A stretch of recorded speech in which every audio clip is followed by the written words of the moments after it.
Love bugs, and welcome back to my channel. I'm Jada Bailey, the Mindful Mage.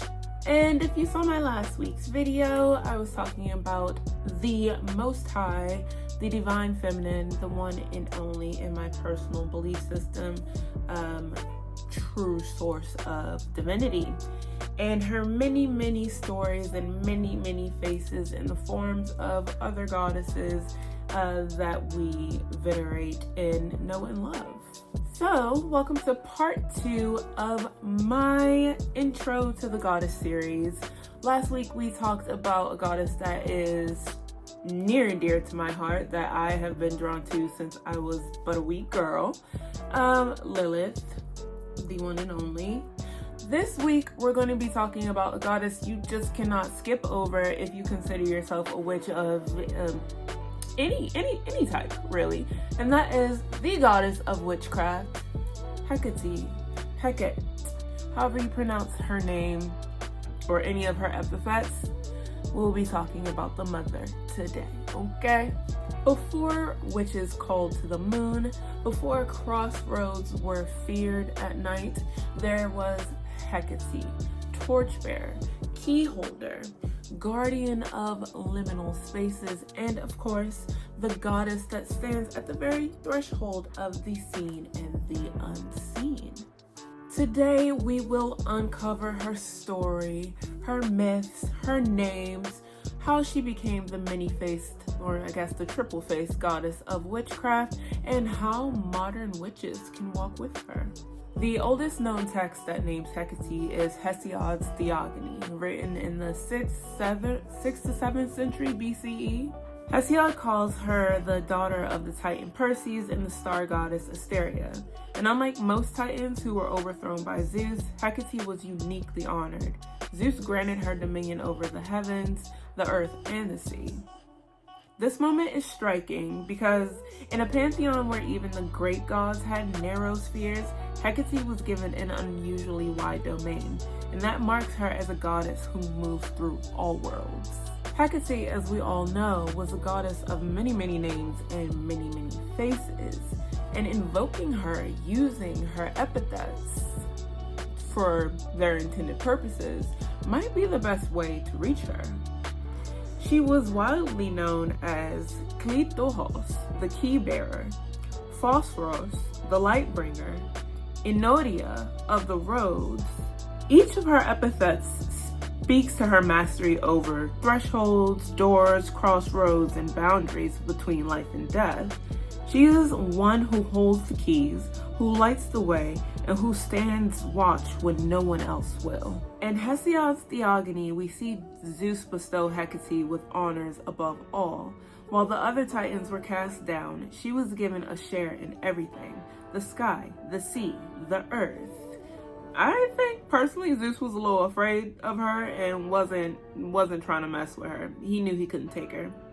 So this myth reminds us that Hecate was not originally just a goddess of the night. She was cosmic. She held the power of blessings, prosperity, and victory. Her role as a goddess of witches grows later, but this is her foundation, power honored even by the king of the gods. In Apollonius Argonautica, Hecate is invoked by Medea when she helps Jason win the Golden Fleece. At night, Medea gathers herbs and sacrifices a black ewe, pouring its blood into a trench. She calls upon Hecate Bramo, a dark aspect of the goddess whose name means terrifying one.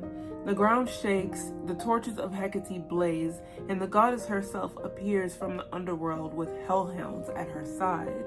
This myth reveals the darker face of Hecate, the patroness of witches, poison, and blood magic. She is both guide and terror, granting Medea the power she needs, but demanding fear and respect in return.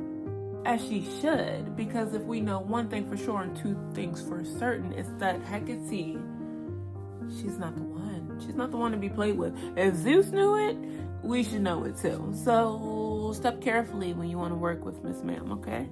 By the 5th century BCE, the sculptor Alcmenes created the first triple-bodied statue of Hecate in Athens.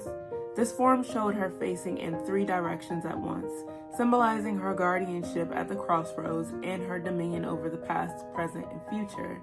Triple-faced goddesses appear in many cultures.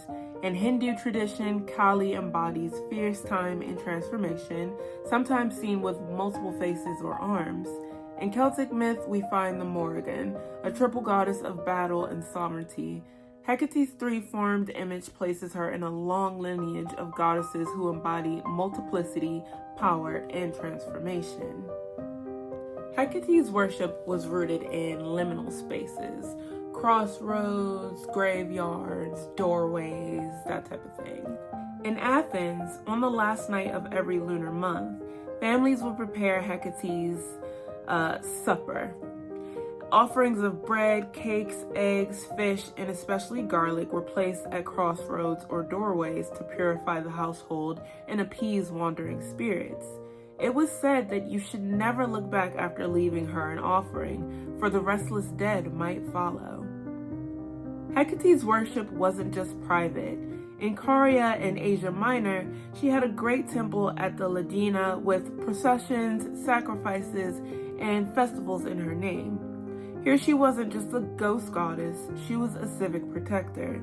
Dogs were sacred to her, often sacrificed in antiquity, but today many modern devotees honor her by donating to dog shelters, lighting candles with 2 torches, or keeping a key on her altar. So how can the modern witch work with Hecate if one feels called to do so? There are several approachable ways.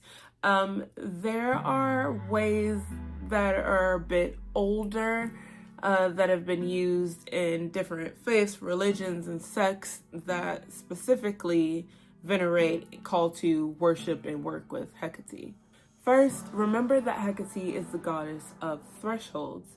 So if you would like to honor her, historically start by acknowledging the dark moon or the new moon, the time, before the lunar cycle begins again. Sweep your home, set out a small meal of bread, garlic, or eggs at a crossroads, a safe space, or even on your doorway, and quietly offer it to her. Second, remember her symbols: keys, torches, dogs, crossroads, and any symbolism representing crossroads. You can place keys on your altar, call her by her epithets, as I mentioned a little bit earlier in this video. And when you're lighting any candles in her honor, light 2 to represent her torches. Third, and perhaps most importantly, please know that the relationship between witch and goddess is deeply, deeply personal. So while some witches may prefer to stick to a more historically accurate veneration of her, other more modern witches might find other ways to venerate her: meditation, writing poetry, calling upon her for guidance in their magic, with their magic, and in their craft.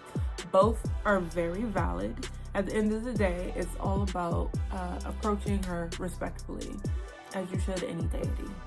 And also being sincere. Please be very sincere. I don't know why you would come with any shadiness. That's just scary. I can't imagine incurring her wrath. So just be you, be sincere. Yeah, that's all. As far as an invocation to call to Hecate, I'm going to provide one here that's inspired by an ancient Orphic hymn to Hecate. But there is another one that I really prefer.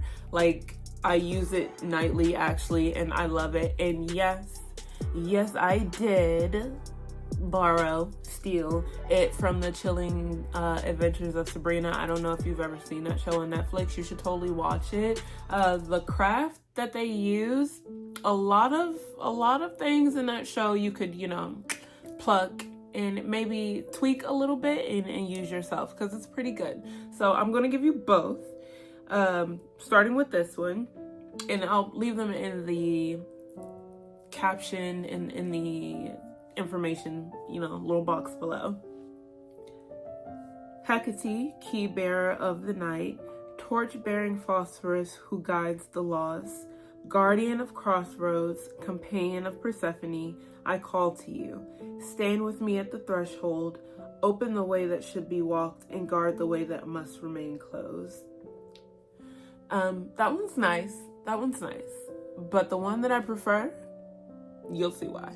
They're praying to Hecate. Who? Our new goddess. Say what they're saying.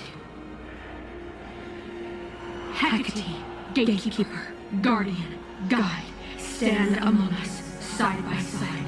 Hecate, light your torches in flame. Every time we call your name, hallowed, mother, maiden, crone. Through the dark, your light be shone. Hecate, gatekeeper, guardian, guide, stand among us, side by side. Hecate, light your torches flame. Every time we call your name. Hallowed mother, maiden crone, through the dark your light be shown. Hallowed mother, maiden, crone, through the dark your light be shown. Hecate, gatekeeper, guardian, guide, stand amongst us side by side. Hecate, light your torches flame every time we call your name. That one is so powerful to me. I don't know. I love it. I love it. I use it all the time. You feel free to do the same and tweak it. Use her epithets if you like instead of her name directly. Yeah, you do you. Let me know how it goes. I really hope you guys liked today's video. Let me know in the comments if there are any goddesses you would like me to do a video about next. I think next week I'm going to do another one of my personal favorites, Sekhmet, so stay tuned for that. Thank you again for being here. Thank you for your support. Thank you for watching. I love you very much, and love and light to you all. Bye-bye.